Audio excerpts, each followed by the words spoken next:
If you live in Iowa and you're thinking about protecting your retirement savings with physical gold, this video will walk you through exactly how a gold IRA works and what people in Iowa should understand before getting started.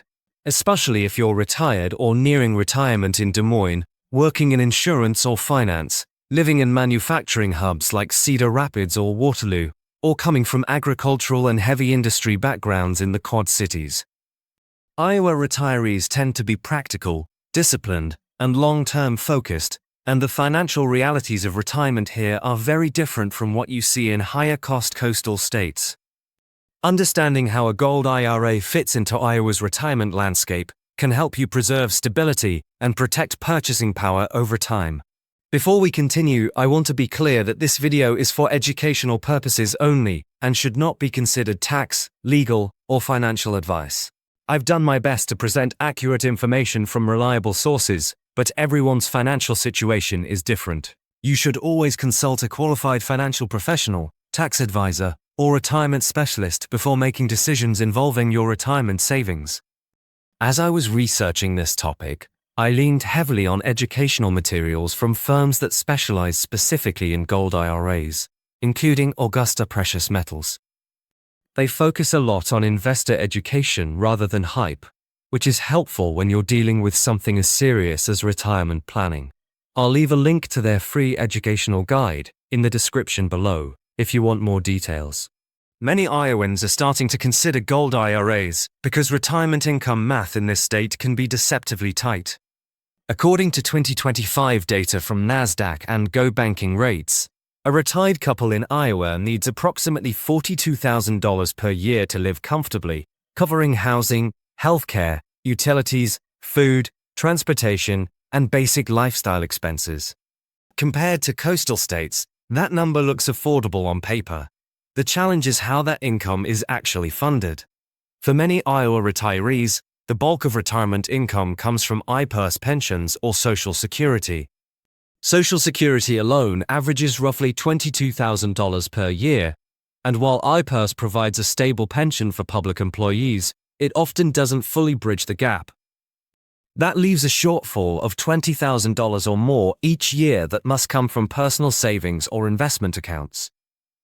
When those savings are fully exposed to the stock market, retirees become vulnerable to volatility at exactly the wrong stage of life.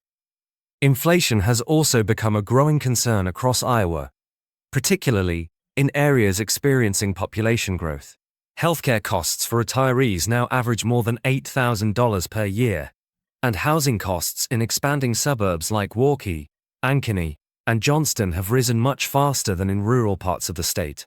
Even retirees with paid-off homes are feeling the pressure from higher insurance premiums, maintenance costs, and rising property taxes. Iowa retirees also face unique economic exposure tied to the agricultural cycle. As part of the Corn Belt, Iowa's economy is closely linked to farm commodity prices. When agricultural markets slow down, it can ripple through local economies, employment, and even stock-heavy retirement portfolios tied to companies like John Deere or Corteva. For retirees whose savings are concentrated in industrial or agricultural equities, this creates an added layer of risk that many are looking to reduce through diversification. Property taxes add another ongoing strain. Iowa has one of the highest effective property tax rates in the country, averaging around 1.5 to 1.6%. Even with a paid-off home, retirees can still spend several $1,000s per year just to stay in their house. For those living primarily on fixed IPERS checks or Social Security, these recurring costs can quietly eat into retirement savings over time. And it's important to clarify that a gold IRA is a federal retirement account governed by IRS rules, not state law. Internal Revenue Code Section 408M defines which precious metals are allowed, how they must be stored, and how the account must be structured. These rules apply uniformly across all states, including Iowa. Understanding this federal framework is important because it ensures that a gold IRA operates within the same tax-deferred structure as traditional IRAs, while allowing physical precious metals instead of paper assets. Most Iowans who open a gold IRA do so by rolling over funds from existing retirement accounts, rather than starting from scratch. Public employees make up a large portion of gold IRA investors in the state. IPERS serves more than 375,000 members, including teachers, state workers, and county employees. While IPERS itself is a defined benefit pension and generally considered stable, many members also maintain supplemental retirement accounts, such as 403Bs or 457 plans. These supplemental accounts are typically invested entirely in the stock and bond markets, making them vulnerable to downturns. Rolling a portion of these funds into a gold IRA can add diversification and help stabilize overall retirement savings. Des Moines is also known as a major insurance and financial services hub. Retirees from companies like Principal Financial Group, Nationwide, and Wellmark Blue Cross Blue Shield often have substantial 401k balances and a deep understanding of financial risk. Many of these retirees use gold IRAs not out of fear, but as a calculated hedge against systemic risk, currency devaluation, and market volatility. Having worked inside the financial system, they often appreciate the role physical assets can play alongside traditional investments. Manufacturing and aerospace retirees represent another key group. In areas like Cedar Rapids, Waterloo, and the Quad Cities, retirees from John Deere and Collins Aerospace often hold large retirement accounts, concentrated in industrial stocks. While these companies have long histories, concentration risk becomes more dangerous in retirement. A gold IRA allows these individuals to rebalance their portfolios away from a single sector while maintaining tax-deferred status. Here's how buying a gold IRA works, step by step.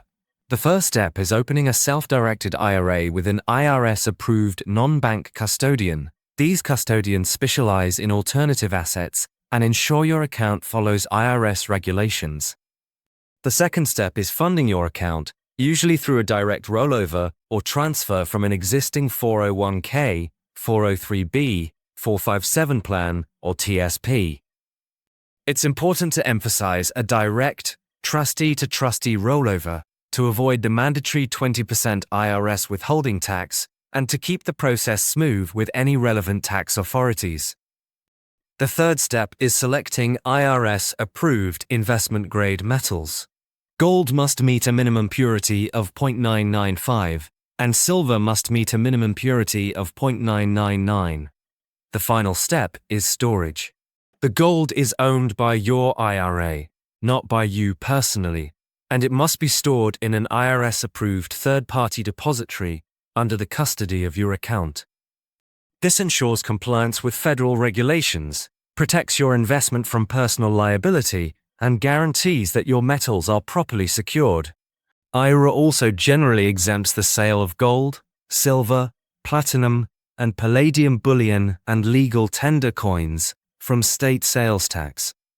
This means retirees do not pay the 6% state sales tax or additional local option taxes when purchasing precious metals. Recent legislative updates have expanded these exemptions and removed older purchase thresholds, making Iowa one of the more bullion-friendly states from a sales tax perspective. There are still important considerations to keep in mind. While retirement income is exempt, capital gains from selling assets outside of a retirement account are generally taxed at Iowa's flat 3.8% income tax rate. Some proposed legislation has attempted to exempt precious metals from capital gains tax, but as of early 2026, those efforts have not become law. Inside a gold IRA, however, gains remain tax-deferred, aligning well with Iowa's retirement tax structure. It's also worth noting that gold is not currently recognized as legal tender in Iowa. While bills have been introduced, they have not passed. For now, gold is treated as an asset rather than money under Iowa law.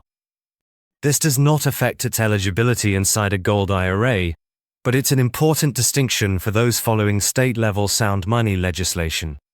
A gold IRA is generally meant to complement other retirement income sources, not replace them. Most Iowa retirees use physical gold alongside IPA's pensions, Social Security, and traditional investment accounts.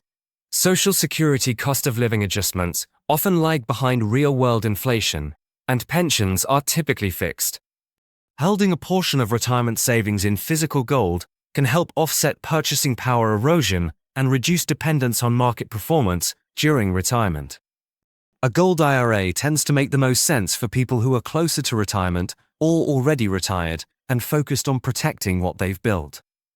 It can be a strong fit for the John Deere engineer looking to diversify industrial exposure, the Des Moines actuary focused on risk management, or the IPA's retiree seeking stability in supplemental savings. This approach emphasizes preservation, balance, and long-term resilience rather than chasing short-term gains. If you want to learn more, Augusta Precious Metals offers a free educational guide that explains how gold IRAs work, the potential risks and fees involved, and whether this strategy makes sense for your situation. The guide walks through the rollover process, storage logistics, and your state-specific considerations in detail, helping you understand how gold might fit into a broader retirement plan. There's no obligation, it's purely informational. You can click the link in the description box below this video to grab the free guide with more information.